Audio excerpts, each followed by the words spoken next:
समाजशास्त्र वैकल्पिक विषय के कोर्स से जुड़ने के लिए 9453775039 पर संपर्क करके हमारे टेलीग्राम ग्रुप से जुड़ सकते हैं। इसकी अन्य वीडियोस भी डेमो के रूप में प्लेलिस्ट में मौजूद है, आप लोग चाहें तो देख सकते हैं। इस अध्याय में हम आज के इस वीडियो में स्तरीकरण के बारे में पढ़ेंगे। पूरे सिद्धांत जो हैं, इनके 3 मुख्य सिद्धांत पढ़ने हैं स्तरीकरण के, वो हम पढ़ेंगे। इसके पहले देखेंगे अवधारणा इसकी स्तरीकरण की और कहाँ से ये शब्द आया, भूगर्भ शास्त्र आया है तो कैसे आया है, अर्थ क्या होता है स्तरीकरण का। स्तरीकरण से मिलती जुलती अवधारणाएं असमानता, विभेदीकरण, पदक्रम आदि में क्या अंतर है ये देखेंगे। स्तरीकरण के आधार क्या क्या हैं, प्रकार क्या क्या स्तरीकरण के पाए जाते हैं। इस संदर्भ में जो सिद्धांत आपको पढ़ने हैं, द्वंद्ववादी सिद्धांत के अंतर्गत कार्ल मार्क्स का सिद्धांत पढ़ना है। समाकलनवादी सिद्धांत के अंतर्गत मार्क्स के आलोचक मैक्स वेबर का सिद्धांत पढ़ना है स्तरीकरण का। प्रकारवादी सिद्धांत में जो सिद्धांत यह मानता है कि स्तरीकरण का होना आवश्यक है समाज को सुचारू रूप से सामाजिक व्यवस्था चलाने के लिए, तो ये हैं डेविस मूर साहब, इनके सिद्धांत को पढ़ना है। ठीक है, समकालीन सिद्धांत आपके सिलेबस में नहीं है तो ये छोड़ेंगे, ये नहीं पढ़ेंगे। तो स्तरीकरण की बात करें दोस्तों, स्तर क्या होता है, स्टेज। तो स्तरीकरण स्टेज शब्द से लिया गया है, स्टेज सबसे प्रभावित है। जिस तरह से धरती की जो भूगर्भ होता है उसमें कई स्तर होते हैं, है ना, स्तर 1, स्तर 2, स्तर 3, इस तरीके से। तो इसी तरीके से जिस तरह भूगर्भ शास्त्र में पृथ्वी का अध्ययन किया जाता है, कई स्तरों में देखा जाता है, कई परतें हैं, विभिन्न स्तरों पे विभिन्न प्रकार की परतें पाई जाती हैं। उनकी जो कैरेक्टरिस्टिक्स हैं वो अलग अलग होती हैं, प्रॉपर्टीज़ अलग अलग होती हैं।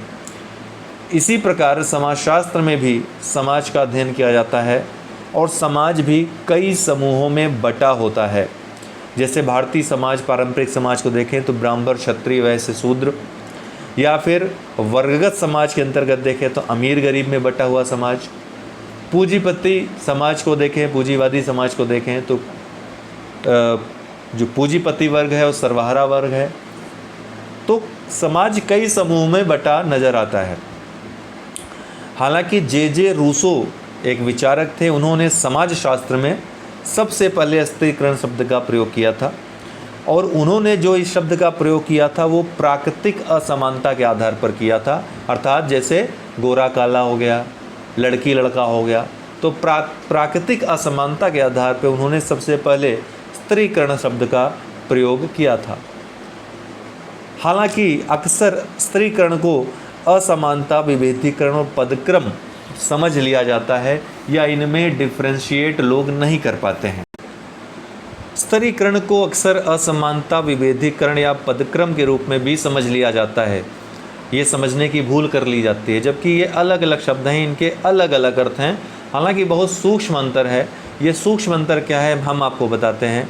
असमानता और स्तरीकरण में अगर हम अंतर देखें या विभेदीकरण में, तीनों एक दूसरे से अंतर संबंधित हैं। असमानता अर्थात समान न होना, ये किसी भी आधार पर असमानता हो सकती है, प्राणी शास्त्रीय हो सकती है, सांस्कृतिक, राजनीतिक, आर्थिक, किसी भी रूप में हो सकती है असमानता। लेकिन इन असमानताओं के आधार पर जब अंतर किया जाता है, दो व्यक्तियों में, दो समूहों में जब अंतर किया जाता है तो इसको क्या कहेंगे, विभेदीकरण कहेंगे। क्या कहेंगे, विभेदीकरण कहेंगे। अब जब इसी विभेदीकरण में उच्चता और निम्नता का तत्व आ जाएगा, अर्थात असमान है और दोनों में अंतर किया, और जो अंतर है इसी को आधार बना के जब उच्चता और निम्नता के गुण आ गए, जैसे कि गोरा काला, कोई गोरा है कोई काला है, ठीक है, कोई बात नहीं, असमान है, लेकिन अंतर कर दिया कि ये भाई गोरों का है घर, ये कालों का घर है, यहाँ तक भी कोई दिक्कत नहीं है। लेकिन जब ये कह दिया कि गोरे राज करेंगे और काले जो है वो शासित होंगे, तब यहाँ पे उच्चता निम्नता का तत्व आ गया और ये क्या हो गया, स्तरीकरण हो गया। मतलब आपको समझ में आ गया होगा, नहीं आया है तो पूछ लीजिएगा और भी उदाहरण देकर समझा देंगे। जैसे एक और उदाहरण देते हैं, स्त्री पुरुष ये एक लैंगिक असमानता है, ये लिंग आधार पे असमान है। ये प्राणी शास्त्रीय असमानता है, जैविकीय असमानता है। लैंगिक असमानता ये गलत वर्ड हो गया है ना, कि लिंग के आधार पे असमान व्यवहार करना वो लैंगिक असमानता होता है। लिंग के आधार पे असमान पैदा होना ये असमानता है, लेकिन इसके आधार पे अंतर करने लगना कि ये स्त्री है ये पुरुष है, ये क्या हुआ, स्त्रियों का समूह पुरुषों का समूह, ये विभेदीकरण हुआ। लेकिन जब स्त्रियों को निम्न परिस्थिति दे दी जाती है समाज में और पुरुषों को ज़्यादा तवज्जो दी जाती है, ज़्यादा परिस्थिति उनकी मजबूत कहा जाता है पुरुष प्रधान समाज, तो यहाँ क्या हो रहा है, ये स्तरीकरण हो रहा है। किसके आधार पे हो रहा है, उसी विभेदीकरण के आधार पे हो रहा है। स्त्री और पुरुष जो असमानता थी उसमें अंतर किया गया, विभेदीकरण हुआ। विभेदीकरण में उच्चता और निम्नता के तत्व आ गए तो ये स्तरीकरण हो गया। तो विभेदीकरण प्लस उच्चता और निम्नता के तत्व बराबर क्या हो जाएगा, स्तरीकरण। ये सूत्र भी आप चाहे तो लिख सकते हैं। वहीं पदक्रम थोड़ा सा भिन्न शब्द है। पदक्रम क्या है दोस्तों, जब किसी संगठन में पद कहाँ पाए जाते हैं, किसी संगठन में पाए जाते हैं, कार्यों का बंटवारा कर दिया जाता है विभिन्न पदों में। और जब स्तरीकरण पदों में या संगठन में परिवर्तित हो जाता है तथा इन पदों में जब असमानता पाई जाती है तो इसको क्या कहते हैं, पदक्रम कहते हैं। जब पदों के आधार पर स्तरीकरण पाया जाए, असमानता पाई जाए, अर्थात कोई अधिकारी होगा, सचिव होगा, नीचे उसके बड़े बाबू होंगे, फिर छोटे बाबू होंगे, फिर चपरासी होगा, तो इस आधार पे, पदों के आधार पे जब स्तरीकरण हो जाएगा इसको क्या कहेंगे, पदक्रम कहेंगे। क्या कहेंगे, पदक्रम कहेंगे।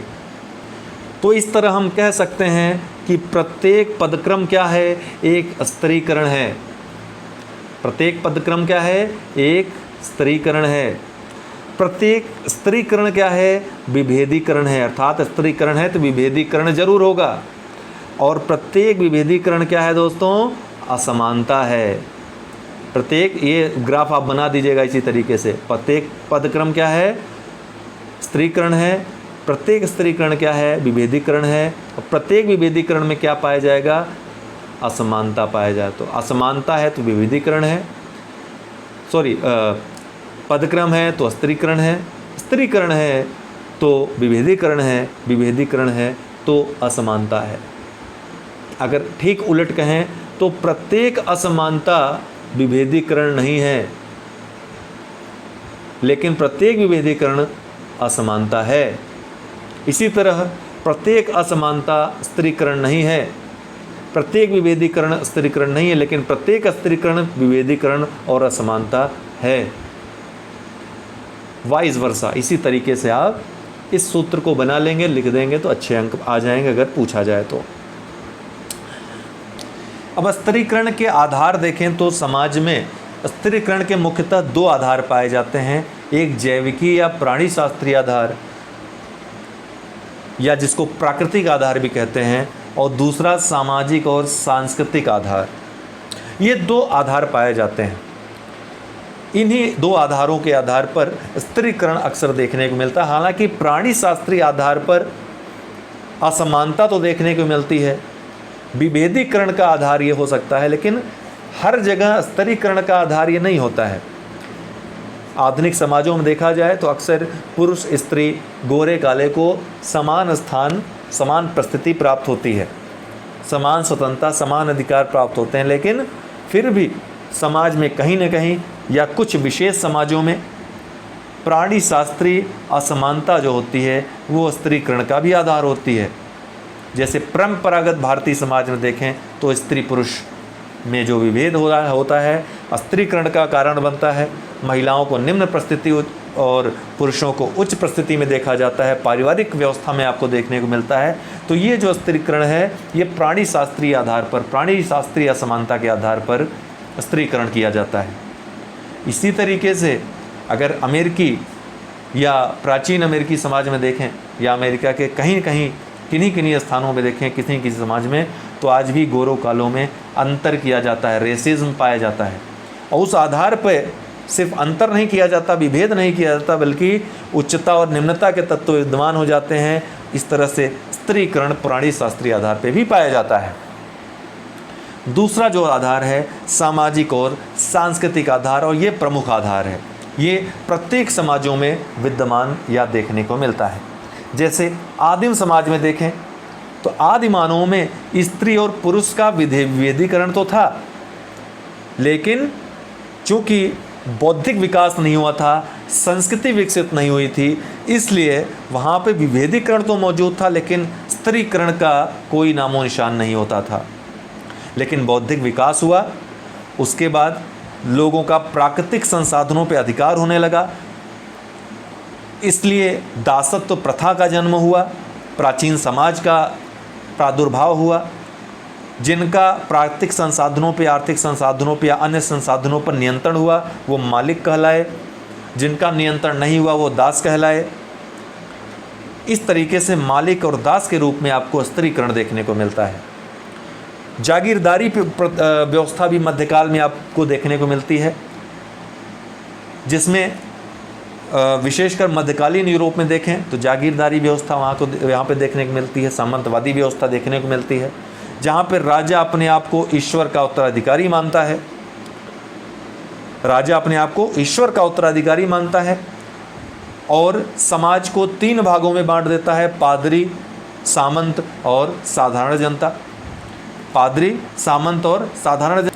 इसमें पादरी जो थे धार्मिक काम देखते थे, चर्च का काम देखते थे, और इनको सर्वोच्च प्रस्थिति प्राप्त थी, राजा के बाद इन्हीं का स्थान होता था।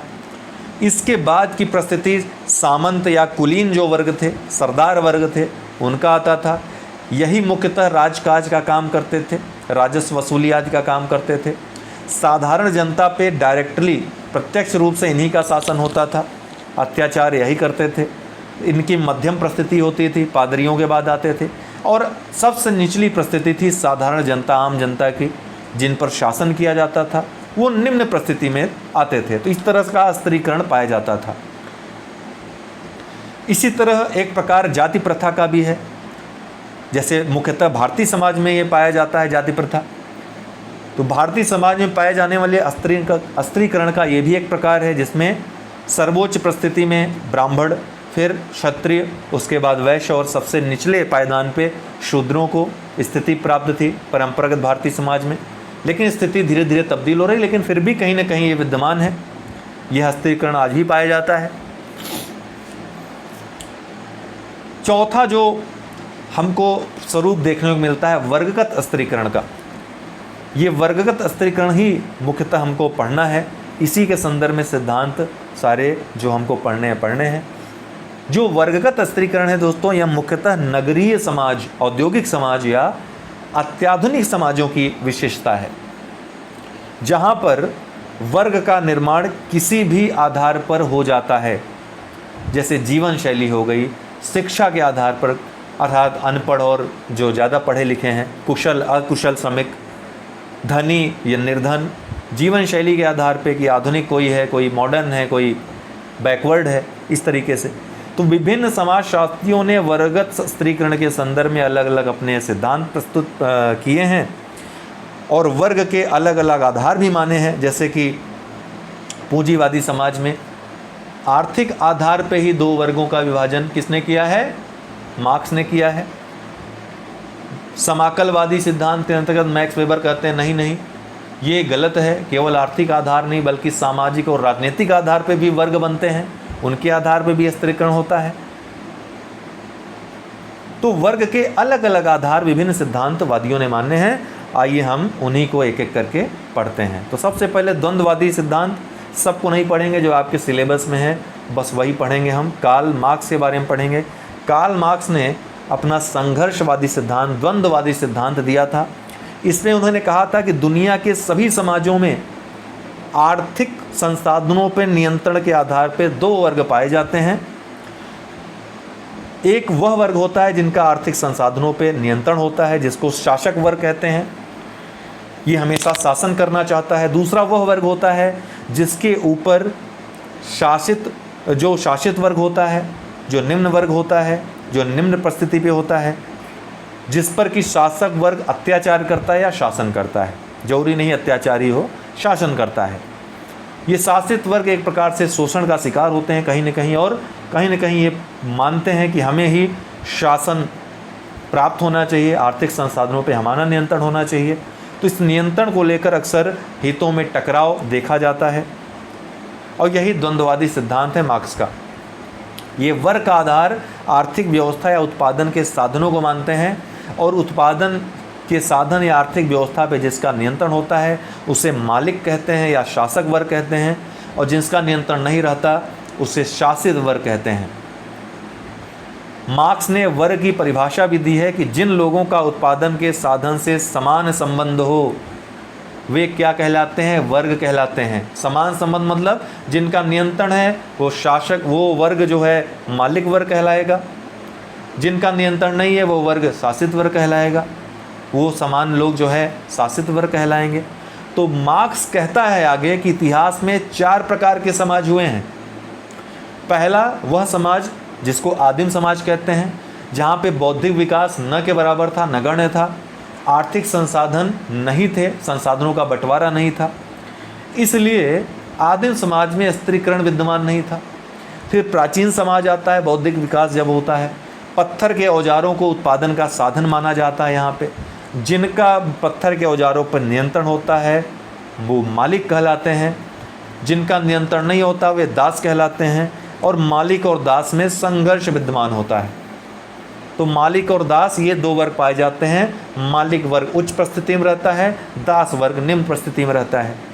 फिर सामंतवादी समाज, तीसरा समाज आता है सामंतवादी समाज। कौन समाज आता है? सामंतवादी समाज आता है। सामंतवादी समाज में कृषि जो होती है या भूमि जो होती है उत्पादन का साधन होती है। भूमि पर नियंत्रण जिनका होता है उन्हें जमींदार वर्ग कहते हैं। जिनका नियंत्रण नहीं होता, जो इनकी ज़मीन पर खेती करते हैं, उनको किसान वर्ग कहते हैं। और जमींदार वर्ग उच्च परिस्थिति में रहता है, किसान वर्ग निम्न परिस्थिति में रहता है। इस तरह से परिस्थितियों में अलगाव के कारण हितों में संघर्ष उत्पन्न होता है, और ये दोनों वर्ग, इन दोनों के मध्य वर्ग संघर्ष पाया जाता है। फिर चौथा जो समाज में आता है, जो शोषणवादी समाज, जिसमें सबसे ज़्यादा शोषण होता है निम्न वर्ग का, जिसको मार्क्स ने कहा है पूंजीवादी समाज।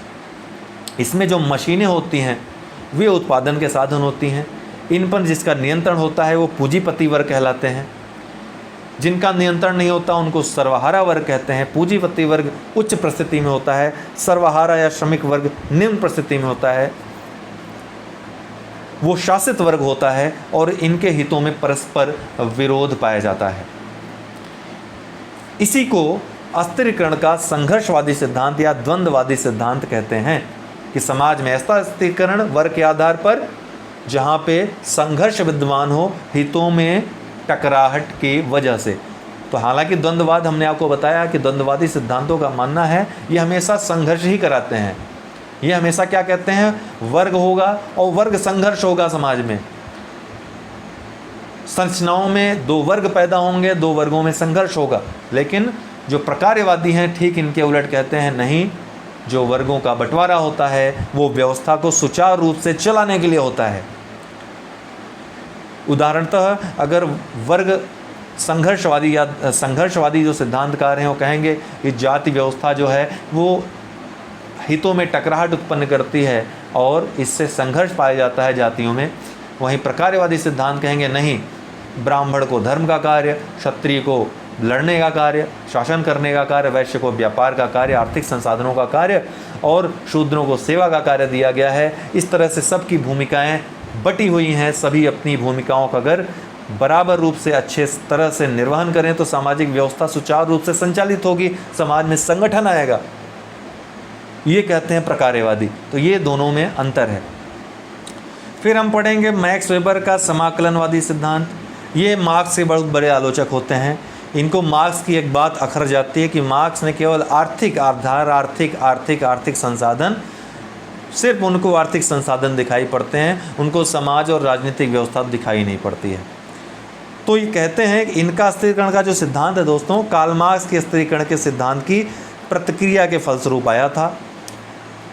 मैक्स वेबर कहते हैं कि कार्ल मार्क्स जो हैं वर्ग के निर्माण का एकमात्र आधार जो है आर्थिक व्यवस्था को मानते हैं। या स्त्रीकरण के निर्माण का एक आधार आर्थिक व्यवस्था के आधार पर उत्पन्न वर्गों को ही मानते हैं, जो कि अतर्क संगत है, क्योंकि आर्थिक व्यवस्था वर्ग निर्माण का एक महत्वपूर्ण कारक तो है, लेकिन एकमात्र कारक नहीं हो सकती है, क्योंकि अन्य आधारों पर भी यदि देखें तो वर्ग का निर्माण होता है। इस तरह से मैक्स वेबर के अनुसार वर्ग निर्माण 3 आधारों पे मुख्यतः होता है: सामाजिक आधार पे, आर्थिक आधार पे और राजनीतिक आधार पे। तो चूंकि मैक्स वेबर वर्ग निर्माण के 3 आधार आर्थिक, सामाजिक, राजनीतिक बताते हैं, इसलिए वेबर के स्त्रीकरण के सिद्धांत को त्रिविमीय सिद्धांत भी, 3 डायमेंशन थ्योरी भी कहा जाता है। ये पूछा भी गया है, 3 डायमेंशन थ्योरी मैक्स वेबर का क्या है। तो मैक्स वेबर वर्ग को जीवन जीने के अवसर या समान जीवन शैली के आधार पर परिभाषित करते हैं, अर्थात एक तरह की जीवन शैली या एक तरह के जीवन जीने वालों को एक वर्ग में कहा जा सकता है कि ये एक वर्ग है। जैसे साइकिल चलाने वाले वर्ग, तो साइकिल चलाने वाले समूह जो हैं ये साइकिल वाले समूह हो गए, साइकिल वाले वर्ग हो गए। कमल का फूल लेकर चलने वाले वो कमल के फूल या बीजेपी वर्ग हो गए, बीजेपी में के समर्थक वर्ग हो गए। शाकाहारी लोगों का वर्ग एक जगह झुंड में बैठा है तो शाकाहारी लोगों का वर्ग, या पूरे भारत में जितने शाकाहारी, पूछा जाए कि कितने शाकाहारी लोग हैं तो वो वर्ग अगर हाथ उठा दे तो क्या कहेंगे, ये शाकाहारी वर्ग के लोग हैं। तो ये सामाजिक, आर्थिक, राजनीतिक तीनों तरह का हो सकता है। अतः मैक्स वेबर के अनुसार स्त्रीकरण का आधार स्टेटस, क्लास और पावर है। इन्होंने 3 बात कही: सामाजिक के आधार पे स्टेटस, अर्थात समाज में क्या उसकी स्थिति है, इस आधार पे वर्ग हो सकते हैं। आर्थिक, अर्थात यहाँ पे क्लास उन्होंने कहा, अमीर वर्ग, गरीब वर्ग, मध्यम वर्ग, तो आर्थिक आधार पे भी वर्ग हो सकते हैं। और राजनीतिक आधार अर्थात शक्ति के आधार पर, अर्थात एक पक्ष दूसरा वर्ग विपक्ष, इस आधार पे अर्थात सत्ता वर्ग और गैर सत्ता वर्ग, तो तीनों आधार पे वर्ग हो सकते हैं। लेकिन होता क्या है, इन तीनों वर्ग के आधार पे जब ये देखते हैं तो समाज में कुल 120 वर्ग इनको प्राप्त हो जाते हैं, जो कि बहुत ज़्यादा थी अपने आप में।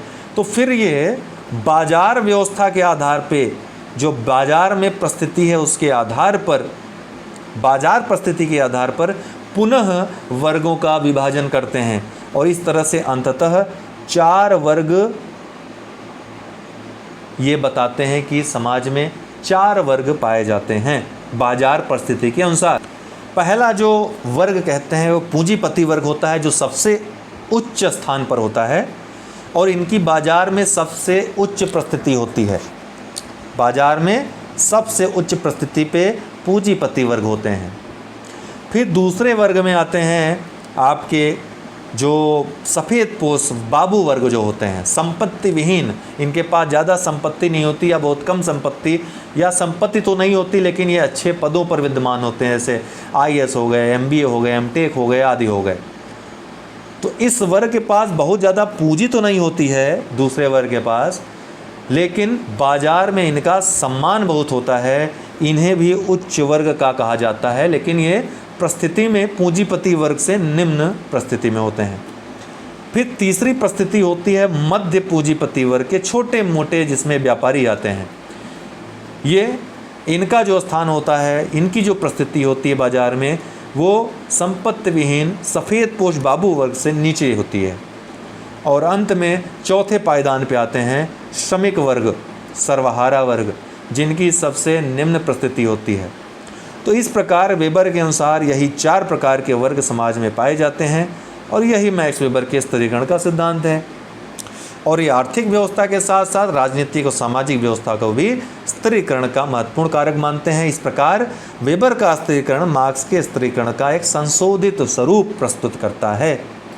अब आते हैं प्रकारवादी विचारक और इनके अंतर्गत हमको पढ़ना है डेविस और मूर को, डेविस एंड मूर को। डेविस एवं मूर का स्त्रीकरण का सिद्धांत स्त्रीकरण का प्रकारवादी सिद्धांत कहा जाता है। 1954 में इन्होंने एक लेख लिखा था, साथ में सम प्रिंसिपल ऑफ स्ट्रैटिफिकेशन, स्त्रीकरण का सिद्धांत नामक एक पुस्तक लिखा। इनके बहुत महान आलोचक थे मेल्विन ट्यूमिन, इनके साथ साथ पढ़ेंगे। इन्होंने बार बार आलोचना की, इन्होंने बार बार उत्तर दिया, इन्होंने फिर आलोचना की, इन्होंने फिर जवाब दिया। इस तरीके से इनका काफ़ी युद्ध चला। जैसा कि मैंने बताया कि प्रकारवादी विचारक मानते हैं कि स्त्रीकरण का जो सिद्धांत है, जो स्त्रीकरण है, वो बहुत आवश्यक है। स्त्रीकरण आवश्यक है क्योंकि भूमिकाएं जब सबकी बटी रहेंगी तो भूमिकाओं का निर्वहन अच्छे से होगा और सामाजिक व्यवस्था सुचारू रूप से बनी रहेगी। तो डेविस और मूर स्त्रीकरण की व्याख्या भूमिकाओं के बंटवारे के आधार पर करते हैं और कहते हैं कि स्त्रीकरण एक ऐसी व्यवस्था है जिसके माध्यम से समाज में पाए जाने वाले विभिन्न भूमिकाओं का बंटवारा कर दिया जाता है। किसी व्यवस्था में विभिन्न भूमिकाएं हैं, उनका बंटवारा कर दिया जाता है। इन भूमिकाओं में कुछ ज़्यादा महत्वपूर्ण भूमिकाएं होती हैं और कुछ उससे कम महत्वपूर्ण होती हैं, कुछ उससे कम होती हैं और कुछ सबसे कम महत्वपूर्ण भूमिकाएं होती हैं। जैसे उदाहरणतः एक हॉस्पिटल में देखें तो कोई डॉक्टर होगा, उसकी सबसे ज़्यादा महत्वपूर्ण भूमिका होगी, भैया ऑपरेशन करेगा। उसकी सहायता के लिए उससे कम भूमिका वाली नर्स होगी, उससे भी नीचे परिस्थिति में कंपाउंडर होंगे, उसके भी नीचे चपरासी साफ़ सफाई के लिए होंगे और उससे भी नीचे, सबसे नीचे जमादार होगा। तो इस तरह से कुछ महत्वपूर्ण भूमिकाएं कुछ सबसे ज़्यादा महत्वपूर्ण होती हैं, कुछ उससे कम, कुछ उससे कम, कुछ उससे कम, कुछ सबसे कम। तो एक ऐसी व्यवस्था है स्त्रीकरण जिसके माध्यम से समाज में पाए जाने वाले विभिन्न भूमिकाओं का बंटवारा कर दिया जाता है। और इन्हीं भूमिकाओं के बाद इन्होंने कहा कि ये भूमिकाएं ऐसे नहीं बांटी जाती हैं, बल्कि ये भूमिकाएं क्षमता के आधार पर बांटी जाती हैं। जो व्यक्ति ज़्यादा सक्षम होता है, ज़्यादा क्षमतावान होता है, उसे अधिक महत्वपूर्ण भूमिका दी जाती है। उससे कम क्षमतावान व्यक्ति को उससे कम महत्वपूर्ण भूमिका दी जाती है। जो सबसे कम क्षमतावान होता है उसे सबसे कम महत्वपूर्ण भूमिका दी जाती है। तो इस प्रकार भूमिकाओं का बंटवारा जो होता है वो क्षमता या योग्यता के अनुसार होता है। जो अधिक क्षमतावान व्यक्ति होगा वही कठिन ट्रेनिंग प्राप्त करने में सक्षम होगा। ऐसा नहीं कि जमादार को आप डॉक्टर का काम नहीं करवा सकते हो, करवा सकते हो। क्या अगर जमादार को डॉक्टर का काम करने को दे दोगे, उसको शल्य चिकित्सा करने को दे दोगे तो क्या कर देगा? संरचना को नष्ट भ्रष्ट कर देगा, अस्पताल को स्वाहा कर देगा या फिर समाज को, मानवता को ही स्वाहा कर देगा। तो क्षमताओं के आधार पर, योग्यताओं के आधार पर भूमिका का बंटवारा होता है। और जब सभी अपनी भूमिकाओं का, चूँकि सभी की भूमिकाएं अपने अपने स्थान पर महत्वपूर्ण होती हैं, सामाजिक व्यवस्था को सुचारू रूप से चलाने के लिए महत्वपूर्ण होती हैं, इसलिए सभी को अपनी भूमिकाओं को निभाना होता है। लेकिन यदि सभी की भूमिकाओं को समान परिस्थिति में रख दिया जाए, डॉक्टर को उच्च परिस्थिति न दी जाए, उसे उच्च वेतन न दिया जाए, उसे अच्छा लालच न दिया जाए, उसे गाड़ी बंगला की व्यवस्था न की जाए, अच्छी सैलरी न दी जाए, तो कहेगा हम क्यों इतना कठिन परिश्रम करें, हम क्यों कठिन ट्रेनिंग करें, इतना धैर्य से हम 2-5 साल क्यों अध्ययन करें, हम डायरेक्ट जमादार क्यों न बन जाएं जब हमको समान परिस्थिति मिल रही है, जब हमको समान सम्मान मिल रहा है, जब हमको समान वेतन मिल रहा है, उसी प्रकार की सुविधाएं मिल रही हैं। इसीलिए क्षमता के आधार पर महत्वपूर्ण भूमिकाएं भी जरूरी हैं और उसी अनुसार परिस्थिति का भी बंटवारा आवश्यक है, तभी यह व्यवस्था सुचारू रूप से चल पाएगी। नहीं तो डॉक्टर कहेंगे हमको तो नर्स का काम करना है, हमको जमादार का, हम क्यों डॉक्टर का काम करें बेमतलब, जब हमको भी सैलरी जमादार के बराबर ही मिलेगी और उसी के बराबर सम्मान मिलेगा। समझे ना? तो ये कहना था किसका? ये डेविस एंड मूर ने कहा भैया प्रकारवादी सिद्धांत ये किसके आधार पर भूमिकाओं का बंटवारा होता है? क्षमताओं के आधार पर भूमिकाओं का बंटवारा होता है। उसी अनुसार परिस्थिति में परिवर्तन, परिस्थिति में भी आपको बदलाव देखने को मिलता है। तो इस प्रकार किसी भी व्यवस्था के, कोई भी व्यवस्था हो, हमने हॉस्पिटल की व्यवस्था बताई, आप कोई और व्यवस्था सोच लो, सभी कार्य सुचारू रूप से संपादित हो जाते हैं और सामाजिक व्यवस्था में सदैव संगठन और सहयोग बना रहता है। अतः स्त्रीकरण सामाजिक व्यवस्था को सुचारू रूप से चलाने के लिए आवश्यक है, प्रकार्यात्मक है, जो समाज में सहयोग और संगठन लाती है या संगठन पर बल देती है या फिर जरूरी है समाज के लिए। इनके इस सिद्धांत की आलोचना मेल्विन ट्यूमिन ने की। सबसे पहले बिंदु की आलोचना की। उन्होंने कहा कि ये कहना गलत है कि कोई भूमिका बहुत ज़्यादा महत्वपूर्ण है और कोई बहुत कम है। जैसे डॉक्टर की भूमिका यदि महत्वपूर्ण है तो नर्स की भी उतनी ही ज़रूरत है, जमादार की भी उतनी ही ज़रूरत, सबकी अपनी अपनी भूमिकाएं हैं। लेकिन डेविस और मूर ने कहा, जवाब दिया इनका कि भैया नर्स या चपरासी ये डॉक्टर का कार्य नहीं कर सकते, लेकिन डॉक्टर नर्स या चपरासी का कार्य ज़रूरत पड़ने पे कर सकता है। अर्थात उच्च पदाधिकारी उच्च इसलिए है क्योंकि वो निम्न पदाधिकारी का कार्य भी सुचारू रूप से कर सकता है, लेकिन निम्न पदाधिकारी निम्न इसलिए है क्योंकि उच्च पदाधिकारी का कार्य वो नहीं कर सकता है। इसलिए क्षमता के आधार पर भूमिका का बंटवारा जरूरी है। फिर मेल्विन ट्यूमिन कहते हैं, आलोचना करते हैं कि क्षमता में कैसे भी भेद हो सकता है, क्योंकि जो चपरासी है उसकी परिस्थिति कुछ और रही होगी। उसकी परिस्थिति भी देखो, उसके माँ बाप किस परिस्थिति में थे, गरीब थे। हो सकता है डॉक्टर के माँ बाप बहुत अमीर रहे हों, या फिर जो चपरासी बना है उसको किस तरह का सामाजिक या व्यक्तिगत सहयोग उनके परिवार से प्राप्त हुआ। जो डॉक्टर बना है उसको इसका भी अध्ययन आवश्यक है। आप कैसे कह सकते हो कि जो चपरासी है वो योग्य नहीं है और जो डॉक्टर है वो ज़्यादा योग्य है। हो सकता है कि उस चपरासी को मौका ही ना मिला हो डॉक्टर बनने का, इस समाज ने ऐसी परिस्थितियां इन्हें प्रस्तुत की हों कि वो डॉक्टर बन सके, हो सकता है ज़्यादा योग्य हो। क्षमता का निर्धारण कैसे हो सकता है ऐसे? डेविस मूर इसका भी जवाब देते हैं और कहते हैं कि अगर भूमिका ही महत्वपूर्ण होती, क्षमता महत्वपूर्ण न होती, तो एक बेटा, किसी भी बाप का एक बेटा डीएम तो दूसरा कातिल या दूसरा चोर या दूसरा डकैत कैसे बन जाता? क्योंकि माता पिता एक ही हैं, दो पुत्र हैं ए और बी, एक चोर निकल जाता है, एक डीएम या जिलाधिकारी बन जाता है। ये कैसे संभव हो जाता है फिर? इसलिए क्षमता मायने रखती है, न कि भूमिका, और क्षमता के आधार पर भूमिका में परिवर्तन होता है। क्षमता के आधार पे भूमिका भी बदलनी चाहिए, अर्थात भूमिका भी कम भूमिका और कम महत्वपूर्ण भूमिका और अधिक महत्वपूर्ण भूमिका में अंतर होना चाहिए क्षमता के आधार पर। तो ये थे तीनों सिद्धांत दोस्तों, और यही तीनों सिद्धांतकार कार्ल मार्क्स, मैक्स वेबर और डेविस एंड मूर, इन्हीं की सिद्धांत स्थिरीकरण के आपको पढ़ने हैं। आपके सिलेबस में इतना ही है। अगर कहेंगे तो अन्य सिद्धांतकारों जैसे राइट मिल्स हैं, राल्फ डेरेनडॉर्फ हैं, और इसके अलावा आपके टालकाट पार्सन्स हैं, ठीक है।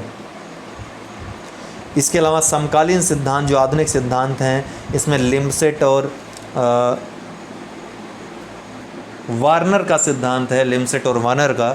ये भी अगर ज़रूरत होगी, अगर आप लोगों को लगेगा यूपीएससी अगर दे रहे हैं, सिलेबस में होगा तो हम उसको भी, आप या कहीं भी और सिलेबस में होगा तो हम आपको अलग से वीडियो बना के दे देंगे। लेकिन यूपीपीसीएस के सिलेबस में इतना ही है, इतना ही पढ़ना है आपको। अब गतिशीलता का अगला टॉपिक बहुत सरल है, और उसमें गतिशीलता स्थिरीकरण में संबंध, ये सब कितने प्रकार की गतिशीलता पाई जाती है, ठीक है, ये सब हम कल के वीडियो में डिस्कस करेंगे। तो ये यूनिट पूरा फर्स्ट वाला समाप्त हो जाएगा। सेकंड पार्ट फिर हम पढ़ना स्टार्ट करेंगे। तो समझ में आया हो, लाइक करें, शेयर करें। अगर समाजशास्त्र से सरल विषय शायद ही कोई होता हो, बहुत ही मज़ेदार विषय है। ये सब तो कुछ चीज़ें हैं भी जिसके बारे में आपने कभी सुना ना हो शायद, लेकिन सेकंड पेपर तो पूरा यार फैमिलियर हैं आप उससे, कुछ है ही नहीं सेकंड पेपर में। सोशल वर्क जिनका था उनको तो समाजशास्त्र ज़रूर लेना चाहिए, उनके लिए प्लस पॉइंट है इसको लेना। सिलेक्शन भी बहुत होते हैं अगर अच्छा आप लिख रहे हैं करंट से जोड़ करके, और समाजशास्त्री अप्रोच से अगर सेकंड पेपर लिख रहे हैं, ठीक है, टर्मिनोलॉजीज़ का यूज कर रहे हैं अच्छी तरीके से समाजशास्त्र के, तो नंबर भी आपको अच्छे मिलेंगे सेकंड पेपर में। बहुत बहुत धन्यवाद।